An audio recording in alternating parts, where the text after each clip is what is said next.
It's just after dusk on the Mekong. The water lies black and flat, wider than half a mile, and along the near bank hundreds of people stand shoulder to shoulder, saying nothing. They are watching the river. They are waiting. Then it happens. From somewhere beneath the surface, a single point of red light kindles in the black. Not a splash, not a sound. Just a soft, glowing ember, hanging where a moment ago there was only water. It rises, slow at first, then faster, climbing straight up into the dark sky. It doesn't arc like a rocket. It doesn't trail smoke. It just lifts, silent, reddish, until it's high above the trees. And then, a couple 100 meters up, it's gone. No pop. No falling ash. The light simply winks out, and the sky is black again. The crowd exhales as one. For centuries, locals along this river have whispered of the lights that climb from the deep. Some call it a miracle. Some call it a trick. But no one, believer or skeptic, has ever fully explained what these people came to see. So what is really rising from the Mekong? That silent red glow doesn't rise on just any night. The river keeps to a calendar older than memory, and the crowds who gather on the banks know exactly when to come. They wait for one night in late October. The night is called Wan Ok Fanza. It marks the end of Vasa, the long Buddhist rains retreat, when monks who have stayed in their temples for months finally step back into the world. And that same night, so the story goes, the water answers. For generations, families have carried mats down to the shore before dark, spreading them on the mud while children chase the last light. Fishermen tie off their boats. Elders find their spots along the bank. Everyone turns to face the black water and waits. It happens once a year, tied to the moon and the end of the retreat. Not a season of sightings, not a scattered rumor across many nights. One night, which raises the question locals have asked for centuries. How does the river know the date? And they don't gather at just any bend of the Mekong. The crowds concentrate where the lights are said to appear most, thickest around one district on the Thai side. There, on the night of Wan Ok Fanza, thousands hold their breath and watch the surface. And when the crowd finally sees one, the descriptions almost always begin the same way. Not with a bang, not with a flash, just a faint glow deep beneath the black surface, brightening as if something below were waking up. Witnesses say the balls are reddish, sometimes closer to a rose pink, sometimes a deep ember. Some are barely more than sparkles, small enough to mistake for a firefly skimming the water. Others swell to the size of a basketball. They rise fast, straight up, silent, no smoke, no arc, no sound of anything striking the air. Up they climb, a couple of 100 meters into the dark, until they simply wink out. No falling, no fading trail, just gone. How high is a couple of 100 meters? Higher than most fireworks the villagers have ever set off themselves. And here's the strange part. There's no crackle when they vanish. They don't burst. They just leave. And it's never just one. On a quiet night, watchers might count a few dozen. On a good night, hundreds. And in the accounts that make people whisper, the sky over the water is said to fill with thousands, one after another. Thousands. From a single stretch of river. In a single night. Reddish, silent, climbing and vanishing without a trace. So the question hangs over the water like the lights themselves. What could possibly be down there, sending them up? So where does a river find the fire to send 1,000 lights climbing into the dark? For the people who have lived along these banks for generations, the answer never lived in the sky. It lived beneath the water. The legend tells of Phaya, a great serpent said to coil somewhere in the deepest channels of the Mekong. Not a snake as we know it. A being, they say, older than the villages that pray to it, vast enough to swallow a fishing boat whole. For centuries, locals have whispered that the serpent does not simply live in the river. It guards it. It listens, and on one sacred night each year, according to the belief, it wakes to honor the moment the Buddha is said to have returned to earth. And how does a serpent honor a god? With fire, the elders say. The glowing balls that rise from the water are told to be its offering, breathed up from the deep as tribute, one flame for each act of devotion. Some tell it differently. The lights, they say, are the serpent's own breath, exhaled from its body and set alight as it moves through the deep. Fire without smoke, a signal only the faithful are meant to read. So the people gather. They bow to the water, not the sky. They leave offerings at the shrines of Phaya and wait for the deep to answer. And year after year, whether myth or something stranger, the river answers back. If the serpent breathes, then it does not breathe in only one place. Trace the sightings on a map and you get something stranger than a single haunted bend of water. You get a corridor, a long ribbon of river where the lights are said to rise. Roughly 250 kilometers of it. 160 miles of the Mekong where, night after night in the right season, witnesses swear the water gives up its glowing offerings. That is not a puddle. That is a stretch longer than some countries are wide. At the heart of it sits a modest riverside town called Phaya in the district of the same name. This is the center of the legend, the place the sightings seem to cluster around, where the crowds gather thickest along the muddy bank. But the story refuses to stay on the Great River. Locals say the lights don't need the Mekong at all. They've been reported rising from smaller rivers, from lakes, from still, black ponds tucked away in the marshy country of the region. So how does a phenomenon spread itself across a whole waterlogged landscape, then choose one town to make its home? Believers have an answer, of course. The serpent is not confined to a single channel. But an answer like that only deepens the puzzle. Along all those miles of dark water, the lights had a name long before the festival banners went up. The villagers didn't call them Naga fireballs at all. For generations, they called them something quieter. Ghost lights. Think of what that word carried. Not a serpent's offering, not a festival attraction, something restless. Something that belonged to the dead more than the divine. For centuries, the fishermen whispered the name and left it at that. And then, sometime in the mid-1980s, the name changed. Not by accident, and not by legend. By decision, local council sat down and gave the phenomenon an official title. From that day, the ghost lights became the Phaya lights. It's a strange thing when you say it aloud. The lights themselves are ancient. As one observer noted in 2018, the phenomenon is hundreds of years old. But the name everyone now uses? Only about 35 years old. So a mystery older than living memory was, in a single meeting, rebranded, wrapped in the myth of the Great Serpent, tied to faith, to festival, to the sacred river, and the old, uneasy word for the dead, quietly retired. Why does the naming matter?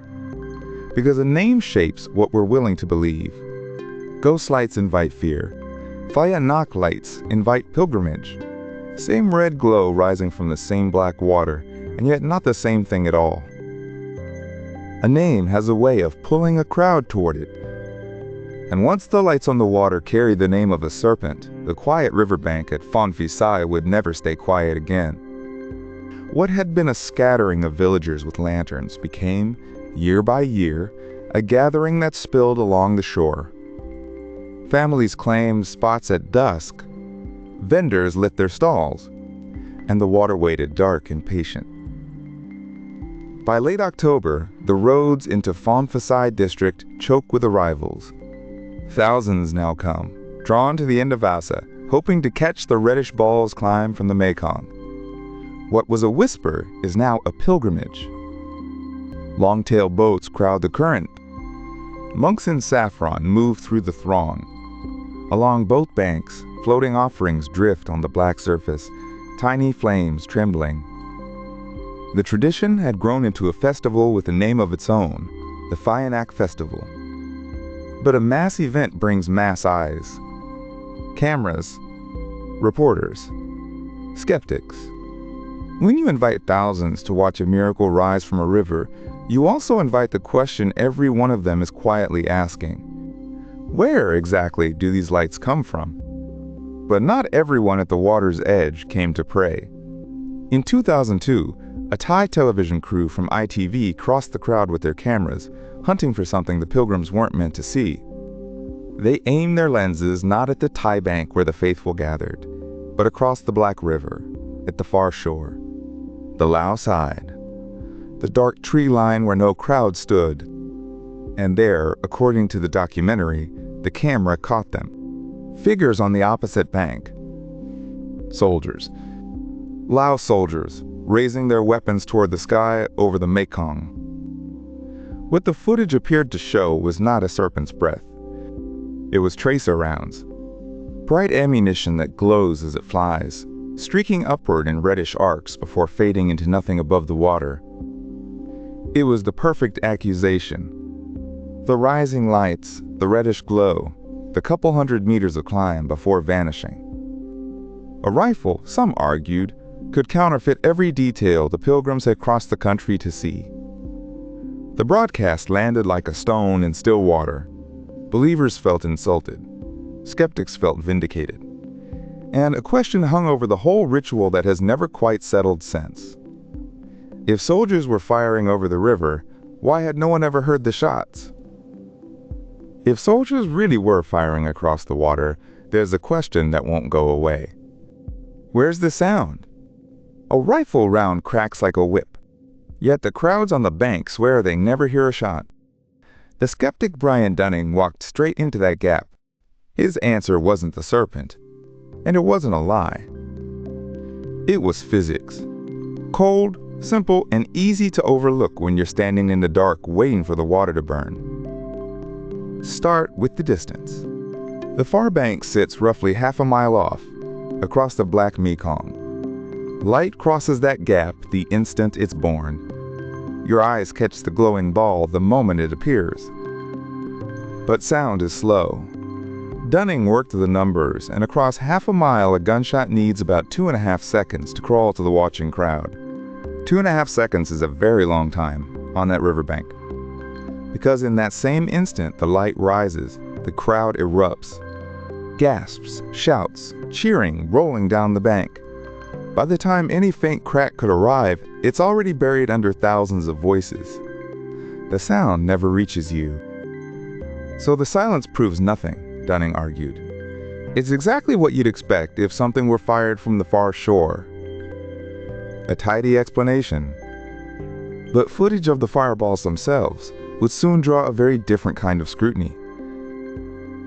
But acoustics only explains the silence. It doesn't explain the light itself. And one Thai scientist decided the answer wasn't hiding in the water at all, but somewhere across it, on the far Lao bank. His name is Jasada Dinduang Boripant, a biologist who built a reputation debunking Thailand's favorite mysteries. When footage of a Naga fireball event landed on his desk, he didn't watch it as a believer. He watched it frame by frame. And the more he slowed the footage, the less it behaved like something rising from beneath the river. The glowing balls didn't seem to climb out of the water. They seemed to arc, launched, from the opposite shore. His conclusion was blunt. The effect, he said, came from flare guns fired from the Lao side. Not serpent breath, not marsh gas. A cartridge, a trigger, and a burning charge sailing up into the dark. It's a tidy theory. A flare burns reddish. A flare climbs a couple hundred meters. A flare vanishes at the top of its arc. Every trait the witnesses describe, mimicked by a device you can buy in a shop. But a tidy theory still has to survive the river itself. Because if soldiers or villagers were firing flares year after year across a busy border, Wouldn't somebody, on some night, finally catch them in the act? But if flare guns and tracer rounds were the whole answer, then there was a way to prove it. Seal the border. Silence the far bank. Take the shooters out of the story entirely. In 2021, that experiment happened almost by accident. The pandemic had emptied the riverbanks. A COVID-19 lockdown gripped both sides of the water, and a hard curfew held after dark. The festival crowds were gone. The Laos shoreline that year sat under a strict, watchful quiet. So when the fireballs were reported anyway, foreign outlets asked the obvious question. If soldiers on that far bank had supposedly fired flares in the past, who fired them this time, with the whole country locked indoors? Lao authorities answered directly. They had run their own investigation of that night, and their statement was blunt. It was extremely unlikely anyone could have fired weapons or flare ammunition without their knowledge. Their reasoning was the curfew itself. A heavy police presence had held through the entire night, patrolling the riverfront, watching the tree line. And through all those hours, they reported, they had not encountered a single incident. So the lights rose on a night when, by the government's own account, no one was there to fire them. The tidiest explanation had just lost its shooters. And the red glow still climbed from the water, exactly as it always had. So if no rifle fired, no flare climbed, and no soldier stirred that guarded night, then perhaps the answer was never on the far bank at all. Perhaps it was in the water itself, in the mud. That is where some who reject the serpent turn instead to chemistry. Beneath the riverbed lies a world of rotting reeds and drowned leaves, decades of organic matter breaking down in the dark, airless silt of a tropical marsh.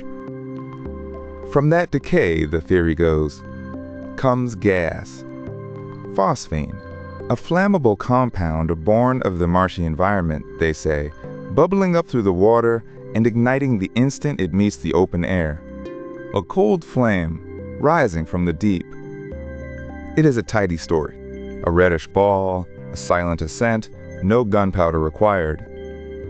The river simply exhales, and the crowd calls it a serpent's breath. But there is a hole in it, and it is a wide one. Because that kind of luminous, self-igniting effect, skeptics of the gas theory point out, has really only ever been produced under controlled conditions. In a laboratory, with high-voltage capacitors, microwave oscillators, the careful hum of machines built to make plasma dance. Not in a warm October river, not by accident, over and over, hundreds at a time. So the Marsh explanation lights a candle, then blows it out.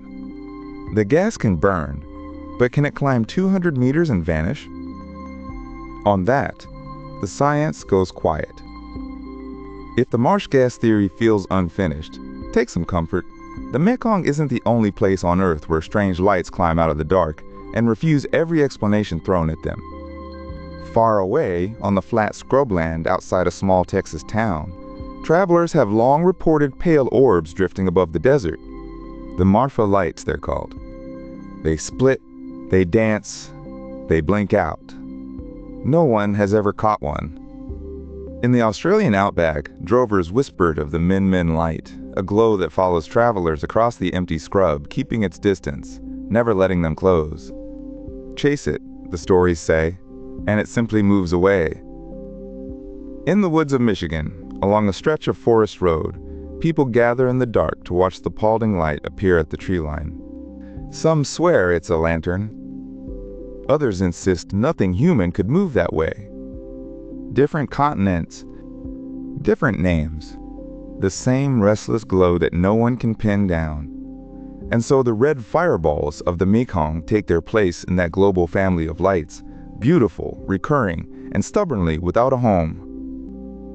Yet unlike those far-off lights scattered across deserts and hills, the Mekong's mystery has been hunted harder than almost any of them, dragged into laboratories, filmed, timed, and cross-examined. And still, no one has quite closed the case. The skeptics point across the water and speak of flares and tracer rounds, and the mathematics of sound. The believers point to the same water and speak of a serpent older than any council or camera. Both sides walk away certain. Neither has ever won. Because here is the thing the debunkers never quite explain away. The lights were rising from this river long before there were flare guns to fire, long before the festival, long before anyone thought to time a gunshot across half a mile of water. And so, every year, as the rains end and Wanoke Fanta draws near, they come back. Families spread mats on the mud. Children lean out over the current. The whole dark riverbank falls quiet, waiting for the water to answer. Then, out over the black surface, a single red spark. It swells, lifts, climbs silently into the night, and is gone before anyone can point. And the crowd draws one breath together, the same breath their grandparents drew on this same bend of the same river. Flare or phosphine, serpent or trick of the dark, the Mekong keeps its own counsel and gives the lights back only once a year. So what do you think climbs from that water each October? Tell me below, and tell me which unsolved case I should follow into the dark next. Subscribe, and stay with the unsolved.